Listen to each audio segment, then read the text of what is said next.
Gloire au Seigneur. Eh bien, na pesi balandi nyonso bali kolanda biso na nzela oyo ya réseaux sociaux na pesi bino mbote na kombo na Yesu. Ngai ndeko na bino molingami Thomas Gabriel Veilly.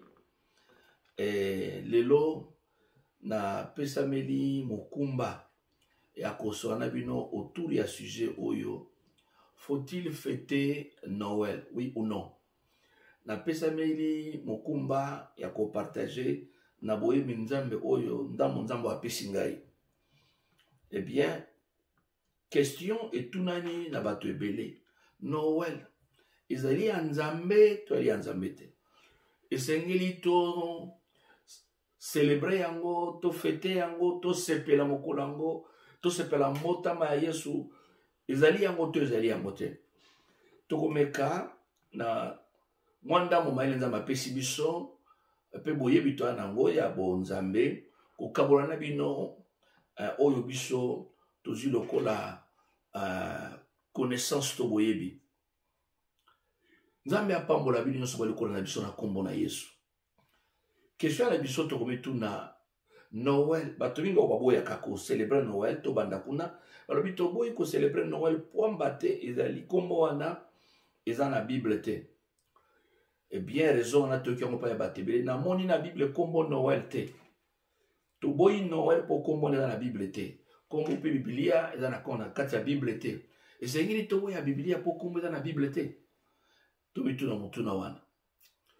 Kombo manga eza na Bible te me manga ezali. Kombo lelo Facebook ezali na Bible te me Facebook ezali. Pekto otali kombo lati oza nango tamusa na Bible te. Amusuba na komba Gelor. Na moni komba Gelor na Bible te me Gelor azalaka. Na yu na tangi ba André Simon. Na tangi ba Petelo, na tangi ba Simoni, na tangi ba Yakobo. Bongo kombo oyo tomoni na Bible te sengili to waka to simba. Argument ana bat bapesaka liboso na kotiango pene na kondimango te parce que ezali kombo te to lukuka po Bible ali dictionnaire ba kombo te. Bible ali kuna eli mukanda ya mabomba mi kolakisa biso ko nzela ya koyeba nzambe, nzela ya koyeba na bozindo kotambola na banzela na ye. Argument mibale o bato balobaka boyi Noël babino to boyi Noël po ete pambate ali fête wana euta ya bapakano. Liziba ebandeli ya fête wana yaki bapakano babandaki yango. Yango biso tosali nini to boyi yango. Argument wana ezali ya solo ete kombo kobanda fête ya Noël tango ebandaki ya le 25 décembre. Balobi ete eli bapakano nde babandaki yango. Ezali nde solo bapakano nde babandaki eloko wana. Eloko nde bandaki na 25 décembre si totali na mokili ba Romain pe banaki ko célébrer nzambe ya nzambe babengi moi. Moi babengi soleil invaincu. Donc nzambe wana banaki ko célébrer ye et chaque le 25 décembre. Na okota na bozindo mingi te. Bongo ezalaki date mise à part pona ko sepela pona ko kumisa nzambe wana ya bango. Mais moko ya bakonzi tango ayebi nzela ya bonzambe to aye kososola kombo na Yesu alobi te le 25 décembre bandale lokola ngana na nzela ya Biblia lokola ngana bindala di Yesu na motema to na mbibu na ebite ngana zate pona kosambisa bato alobi bandale lo na position na nga bokonzi 25 décembre ekomi date to bana ko célébrer yango pona soso nzambe wana to bengi moi te. Un soleil invaincu te. Banda le noto bano célébrer kombo ya Yesu. Et comme il date ya naissance ya Yesu. Mbotama ya Yesu.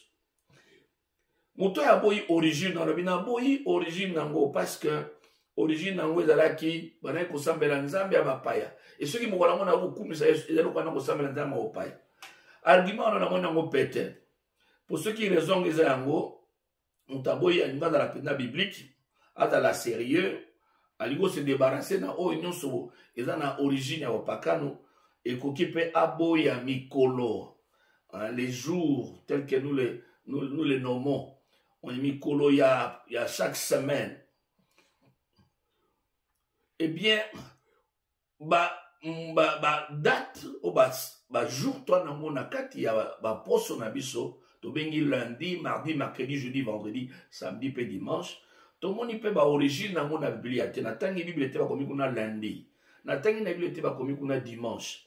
Ezate. Mais na Bible to tangi kuna yango te me bato lelo to ba j'ai été là le lundi, je serai chez vous le mardi. Na kuya mokola mibale, na kuya mokola misatu. Mais tant que tu as mon poto, tu peux dire lundi, mardi, mercredi. Ba kombo ana nyonso, et dans la Bible, ba kombo ana nyonso.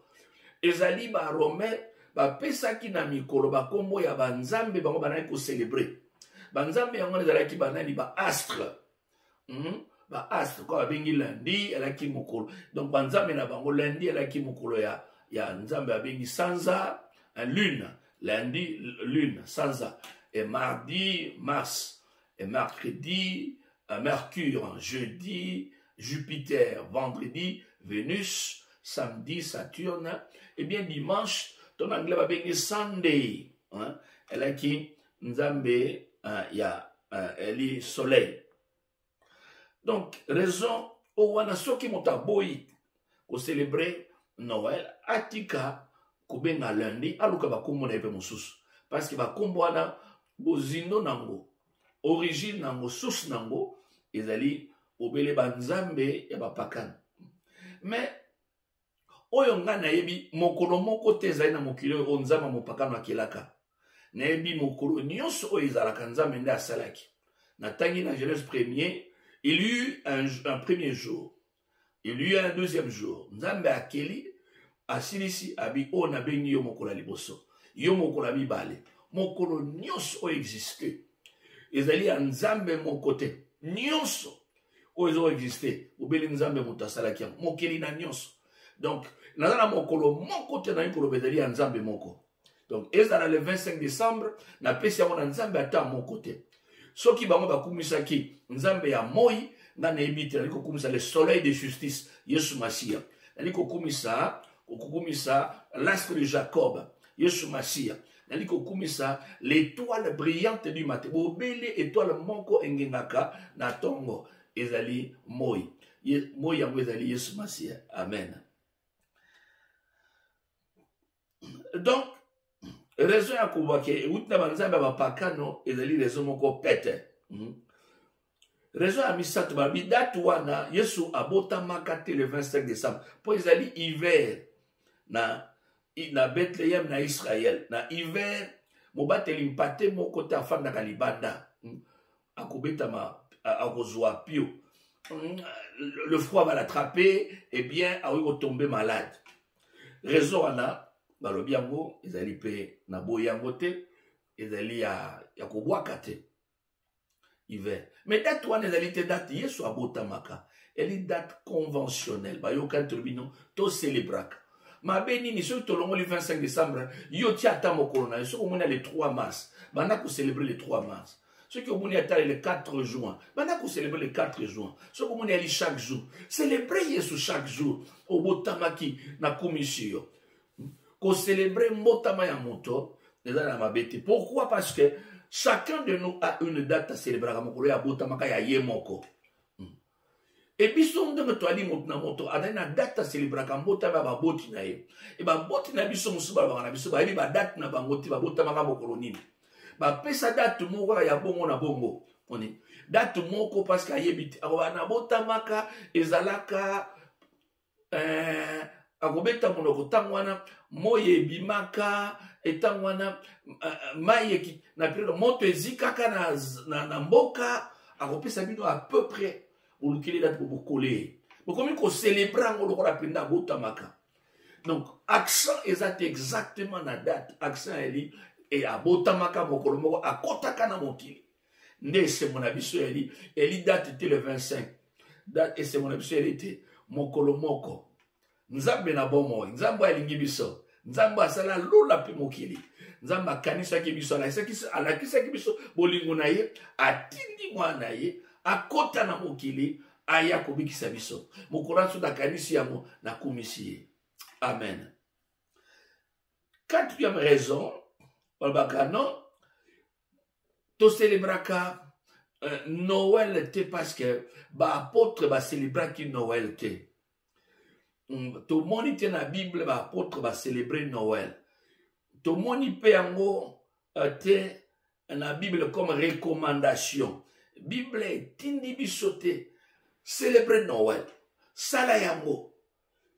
Ça c'est vrai. Bible tindi biso yango te pe Bible pekisi biso yango te. Voilà tout ça la yango te. Donc nous n'avons pas une recommandation, nous n'avons pas non plus une interdiction. Alors dans ce cas, qu'est-ce que nous devons faire? Comment devons-nous procéder? Eh bien, Bible et pekisite to célébrer Noël. Et pekisiso pete motindo ordre to célébrer Noël. Mais kasi, tu lui célébrer. Si c'est ça l'argument, peut tout le monde était baillé kolimo kolomo ko ba célébrer. Si c'est ça l'argument, alors tokepena tokaleka toka tokende tokoloba pona nini lelo tongaka ba bâtiment. Poto tangi te komami ba yekoli ba tongaka bâtiment. To moni angote. Yesu tamaloba que je bâtirai mon église, il n'a pas parlé d'un bâtiment physique. Je bâtirai mon église, Yesu aloba ki akotonga ndako na ye, otobengi église, ya molimo.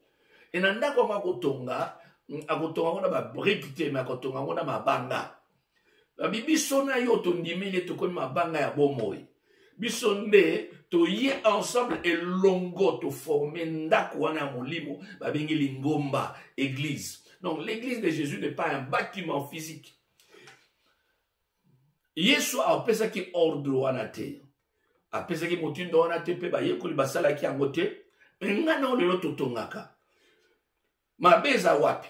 Est-ce que Nzambe amona mabe ndenge to bata magana seya na seya ya batoiture pona kobonko kima mvula?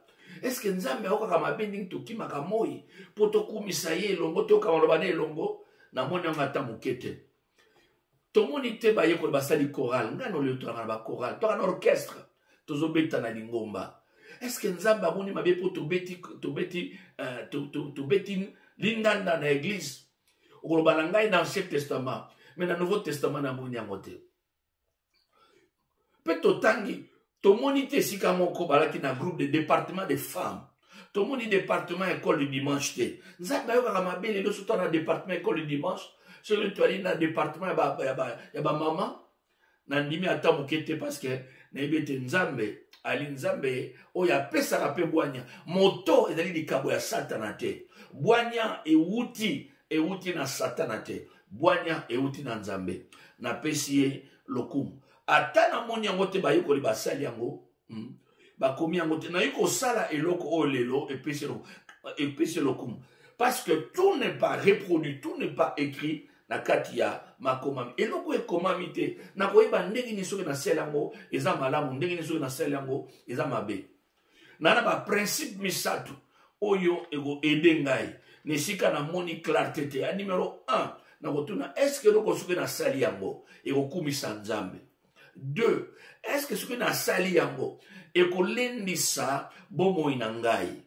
Est-ce que soki na sali yango eko lendisa baninga zinga na ngai? Est-ce que soki na sali yango ya mine écoute na kobakisa eko mema moto moko ayebi Nzambe te apusana na Nzambe? 4 principes: la gloire de Dieu, mon édification personnelle, l'édification des gens autour de moi, et bien le salut des perdus. Alors, ceux qui n'ont pas les locaux, et qui ont même Kembo Nanzambe, et qui ont même Elendisa Minangai, na saliango, et qui ont Lendisa, Baninga Zinga Zinga, et saliango, et qui ont même Montomoko Aïba Yesu, et là, on a sali Nanzela Malam. Na moni ba tebele ko bon la mtema, na mokolo ya célébration, ya Noël. Et bien pour nangai na mwana ngozali eloko malamu na komise Nzambe. Na éviter barkiba peut-être ko dans les belé mais na usuka na owana. La question, est-ce que Noël ezali mabeto ezali malamu? Na otanga na Biblia un texte moko. Na otanga na la Bible na kotanga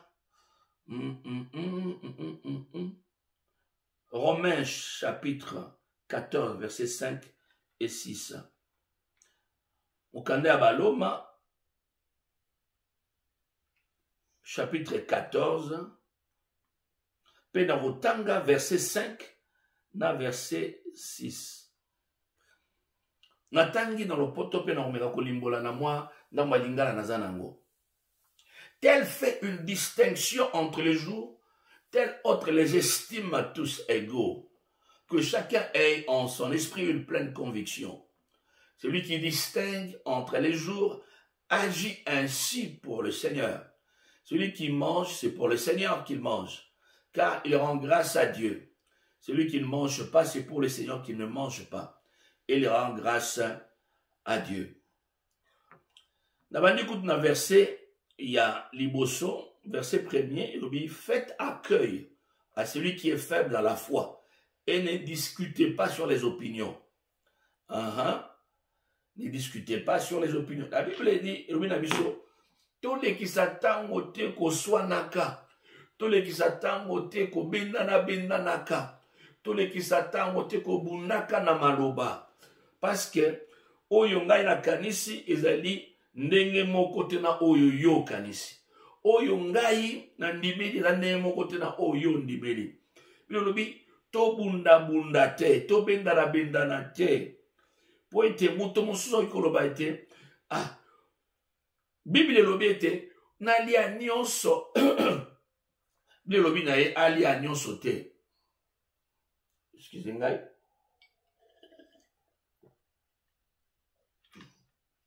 Ça, la Bible lobi ete kolia nyonso te, parce que na jardin ya Eden, tango nzambe apesaki bilei, apesaki moto matiti pe mbuma. Motalia qui matiti pe mbuma. Et ce qu'on lit dans la Bible, il y a matiti pe mbuma. Ce qu'on lit comme susu, oza libanda. Ce qui monte en 10 000 na motema na ye, yango nzambe alingi asala. Paul alobi, oyo alobi ke na kolia bobele biloko ndambo musu na kolia te. Ce qui a kosala asala ngo pona nkolo. Musu alobi te biloko nyonso nzambe nda akelaki. Non seulement matiti, non seulement mbuma ya banzete, na kipe kolia musuni ya ntaba, na kipe kolia musuni ya meme, musuni ya mkombe, na kipe kolia soso. Abinga ifuna lia nyonso. Paul alobi, sous l'inspiration du Saint-Esprit, alobi asala yango pona lokumu ya nzambe. On début le lobi. Kotukei, verset 5 abi. Musa alobi, oya liaka nyonso atonga te, oya liaka nyonso te. Oya liaka nyonso te, alo a mépriser te. Mone, a mépriser te, oyo aliaka nyonso. Donc, bo yambana, bo ndimana, bo s'accepter, bo bunda bunda te. A continuer alobi, tel fait une distinction entre les jours. Musa alobi, Bajour et l'andenge mon côté, tel autre les estime égaux. Tondimi yeso banso. Mais, na biloko nyonso tondimi biloko mon côté. Mais tondimi li yeso moko, maloba moko, le balanzambe, tola molimo santo moko, tata moko, toli koze la bozongi ya kono moko mokonzi moko, lingomba kaka moko, to kenena lola moko. Mais tola biloko muso mike mikenda mondambo oyo, to yokanite ba conviction. Paul a l'obis, distinction n'a eu kozala, différence soit n'a eu kozala. Mais ce qui y a mouezali, que chacun ait, c'est verset 5, Romains 14, ait en son esprit une pleine conviction. Montonamot a la convaincu na oyo ye andimeli. Kangama nango makasi na oyo ndimeli. Kangama nango. Mais Paul a l'obis, oyo aliko kolbate. Ngai mikolo nyonso ezali bobeli ndenge moko pona nkolo. Ngai mikolo nyonso ezali ndenge moko te. Lokola na semaine, mokolo moko ezala spécial pona ngeza mardi. Usabi no musu spécial nga pona ngeza li vendredi ali mokolo mabondeli. Usabi tenga na mokolo moko spécial dimanche. O musu balobi ngai ali samedi, le sabbat. Selon bango, sabbat. Nga samedi ali mokolo spécial et keseli na mikolo mususu. Abi oya asali yango pe asala yango pona Yesu, asala yango pona Nzambe pona lokumu na ye. oyo alobi te mpo na ngai mikolo nyonso esalami na nkolo mikolo nyonso ezali ya ye asala yango mpo na nkolo oyo alobi bilei nyonso nayi kolia ezali oyo ekokosunga nzoto nayi kolia asala yango mpo na nkolo oyo alobi te nasali bokeseni entre biloko asala yango mpo na nkolo que chacun ait une pleine conviction en son esprit. Amen. Kangama makasi na oyo ondimeli. Mais kotonga moninga na ote o asali likambo different na yo. Yo pona yo samedi obujaka to fandaka na ndako kotonga te o samedi akendaka mosala. Po ya tazo ke mosala zo komisa nzambe. Yo pona yo dimanche ali mise à part. Ye dimanche akendaka mosala kotonga yete. Ya sambelaka na ye lundi kotonga yete. Ya bingai lundi na tiango kotonga yete. O nyonso moto akosala asala ngo pona lokumu na nkolo. Amen. Et je crois que Yamonde Paul azali koloba na biso. Tali ko vivre pona nkolo pona biso mote. Nous savons bingai le 25 na célébrer kangote. Na boyi ko célébrer le 25 na boyi e uta ba pakano. Tikala kangama na ko eloko yo ndimeli. Osalima no mabete dali conviction na yo.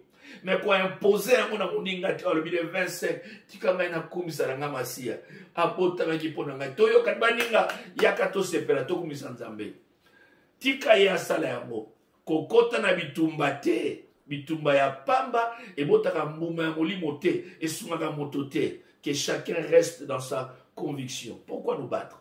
Pourquoi nous battre? Voilà pourquoi ngai na ina ba oyo ba célébraka Noël na kumisaka nzambe. Mokolango na pesaka ye lokumuna ke na verset 23 rapidement balobi boye na verset 23 na Romains toujours patolaki Romains 14. Mais celui qui a des doutes au sujet de ce qu'il mange est condamné parce qu'il n'agit pas par conviction. Tout ce qui n'est pas le produit d'une conviction est péché. Oyo sotoseli kozanga kozanga conviction ya motema ezali sumu.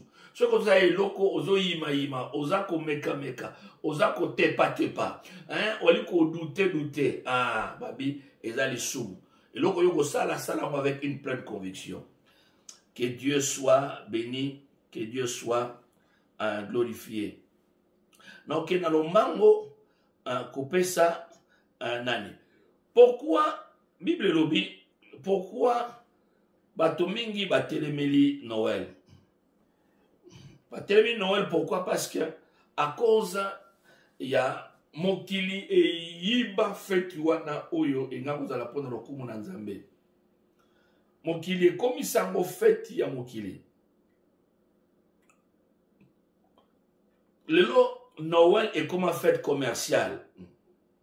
Et comme feti ya bato koma kuwele la mo pona koteka biloko. Fête ya Noël et beba bato comme ça fête ya Noël ba point oyo yali na benyango les 6 mauvaises manières de célébrer Noël. Noël ezali fête te pona ko décorer ndako avec un sapin. Te accent na biso yali sapin arbre wana te nzete wana te ya sapin. Te wana les accents Noël sapin zale zalate Noël ezali Yesu abotami. Noël ezali te ba boule en argent ou ba tchena arbre wana. Biloko wana na ba origine vraiment païenne. Quelquefois ba ndiwa tchaka mona ndako bazoye bate. Odo tchaka arbre sapinier oyebite la kisinini ba boule wana argenté ou doré et la kisinini. Non, ça ce sont des traditions dont les origines sont multiples et douteuses. Je crois que ça c'est une mauvaise façon pour évacuer Noël les alliés au tien nzete. Maintenant l'église va tchava nzete, bazo soso na bangote nzeta sa fait anini. 2. Noël elle fait ya banate. Qu'on distribue bango cadeau. Ça c'est dérober l'attention sur le sujet principal qui est le Christ et Jésus. Tu vois?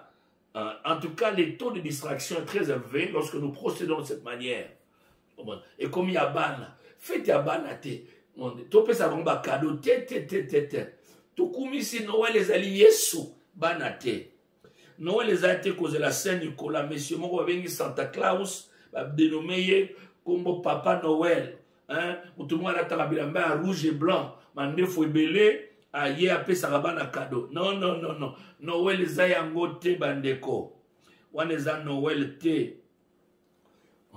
Mutu wana toyebi ete nani Santa Claus apesaka bana cadeau. Une personne imaginaire. Ba origine wana toyebi yango te. C'est faut tirer à côté. Même les ngomba toyaka mona to lati ba rouge et blanc, to landi influence dont nous ne connaissons pas les origines. Noël les ali Yesu abotami, tali ko komisa ye. Quatrième mauvaise façon de célébrer Noël, comme ça Noël, fête ya famille. Ou fête, et comme ici fête de famille ou des clubs d'amis durant laquelle les différents membres se regroupent pour célébrer. Cette manière de célébrer est bonne si Christ se trouve au centre, si Christ garde sa première place et qu'il devient la raison principale de la rencontre. Nous devons éviter.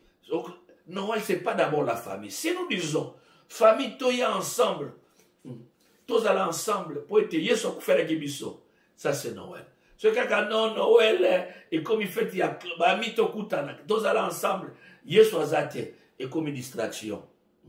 Noël a dit qu'on dépensait follement, c'est qui est ma mauvaise façon. On doit dépenser au rythme de la saison. Ok, il faut la tabilamba sika, il faut un sapato sika, Noël, non, non, non, non, non, non, non, non, non, non, non. Là, c'est rendre victime de la manipulation émotionnelle des vendeurs. Donc, acheter pour acheter et pour le regretter plus tard. Non, on est à Noël, ce n'est pas les dépenses folles. Noël les a voté. Mokili, n'aimez point le monde, ni les choses qui sont dans le monde. 6. Noël n'est pas une fête mondaine durant laquelle l'accent est mis sur, comme je dis, habillement, repas, musique, danse et d'autres jouissances charnelles. Wana Noël, wana to bungi, wana to bebani. Noël, na sepelaka habitude, on est baki kala Noël, ba senga na pardon. Nous ne devons pas le faire de manière religieuse, mais nous devons le faire avec conviction. Le jour de Noël, si nous disons, ah, jour de trop célébré, comme Otamana et Tobi, Nzambe alinga kibiso. Ma soeur, on a biso comme ça kibiso binemi naye. Mais ayo kela kibiso ma watindi bona naye pour réconcilier biso naye. À cause, il y a attitude, à cause, il y a geste ya bolingo ya tata. À se réconcilier na biso par le pardon. Biso pe, tout ça la ligne, tout étendre réconciliation, on a la bande qu'on a biso. Tout se pardonner mutuellement. Ah, à ce moment, cela trouve un bon sens. Je célèbre Noël avant de commencer à souka, là, je célèbre Noël. Parce que, ça me fait penser, toi, héros nationaux, tu célèbres, mais il y a un spécial, tu célébrer mort na bango. Et pourquoi ne pas célébrer? Cela n'est pas recommandé. On a trop célébré les héros nationaux. Mais pourquoi ne pas célébrer la naissance du Sauveur? Ce qu'on a condamné tout le monde à Salarango. On a péquissé. Et dans la Bible, les mages d'Orient ont célébré Noël. Et comment ils ont célébré Noël? Matthieu chapitre 2. La Bible nous dit les mages d'Orient, ba ultimo sika mokilinangele, ba tamboliti, ba yeti na Bethléem, balandi minzoto, et bien bango ou bien monzoto, l'étoile qui les a conduits na Bethléem. Tant ba komi, ba yewana. Et ils sont arrivés, oh, banali ba pakano, ba yebin zambete, ba zabana, ba libana Israël, ils sont les étrangers, ils sont étrangers aux alliances de Dieu. Bakomi, balobi, où est le roi des Juifs qui vient de naître? Batouana bali conduit par la révélation. Bébé Otobotama, bango baebi déjà que bébé Oada Mokonzi. Ça c'est un. Yami balé, balobi, nous sommes venus pour l'adorer. Babi, toye pour na koku misaye, toye pour na kokembelaye, toye pour na kosanjolaye, toye pour toi adorer. Oh, tu ne peux qu'adorer Dieu. Donc, tozui révélation kadali Nzambe. Donc, Nzambe, Yemoko a conduit bango na nzela molimo na ye batambola ti bakenoluka et pa imono ya botamaki ba ya ba sepela ko botama na epona nini po ete ali mokonzi et ami bale ali Nzambe. Bible lobi tango ba komi nini ba celebraki ba fungoli ba makabo na bango ya valeur pe ba salini ba offrir or va offrir mille, va offrir encens. Donc des objets précieux, de grandes valeurs. Tant qu'on va se prosterner pour l'adorer. Donc bébé oya botami azali bébé à pambate. Bébé oya botami ali nzambe alaki bon moto.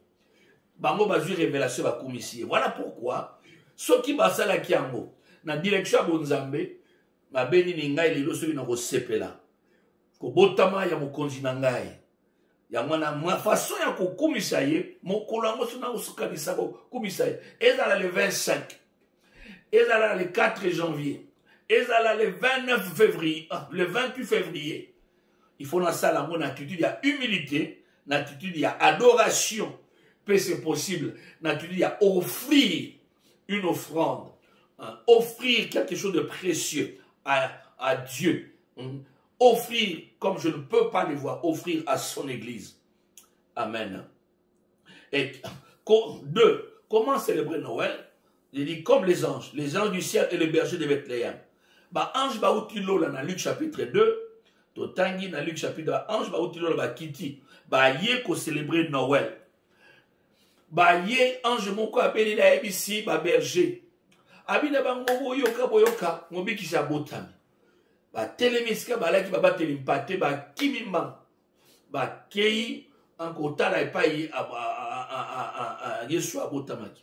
En fait, avant ba kende anzala ki ye moko na moi quelques secondes ba komi ebele ba komi ko kumisa nzambe balobi nkembo na yawe kuna na lola pe kimia awana sepa na bato oyo ye andimi kimia na se aux hommes qui la grèillent kembo na yawe kimia na mokili kembo na il y a une célébration à cause de cette naissance. Donc je vois les mages célébrer. Je vois les anges du ciel célébrer et je vois les bergers célébrer. Donc je vois les non-juifs célébrer, je vois les juifs célébrer et je vois les êtres célestes célébrer et je vois les êtres terrestres célébrer. Donc moi, je peux célébrer Noël. Troisième raison, donc comment célébrer Noël? Donc nous célébrons Noël en proclamant le nom de Jésus. En proclamant Jésus aux perdus, en leur disant, la paix, il y a une paix que Dieu offre gratuitement par la connaissance du Seigneur et Sauveur Jésus. Donc nous devons annoncer Jésus. Donc un des moyens de célébrer Noël, trois, comment célébrer Noël? Ceux qui n'avaient pas sauté, une des façons pour nous célébrer, il faut comme à crèche. Et si il y a salité à solo, mais si il y a mokonzi, abotami esikango na yekat na ye bonzambe efandi abotami esika ya salité ezui visite abakonzi ezui visite ya bakonzi motema na yo soki eza salité na masumu na kindumba moyibi kofinga kotonga koswana koboma lokunia et bien soki oyambi motema no solo lokola crèche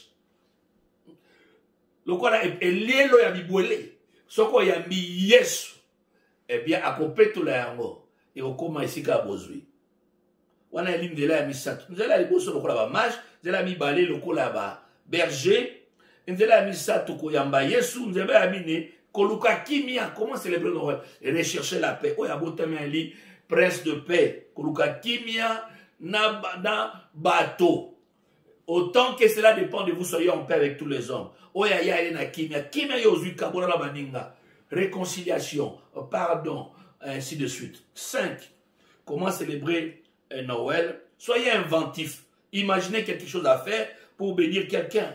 Par exemple, à l'instar du Christ qui servait, qui faisait du bien, allant de lieu en lieu, faisant du bien et guérissant tous ceux qui étaient sous l'empire du diable. Yopo yuko kumisa yendenge nini salabo labo na bato, visiter babola, visiter ba prisonnier, assister ba domini o bazangi, banabitike, bampaka.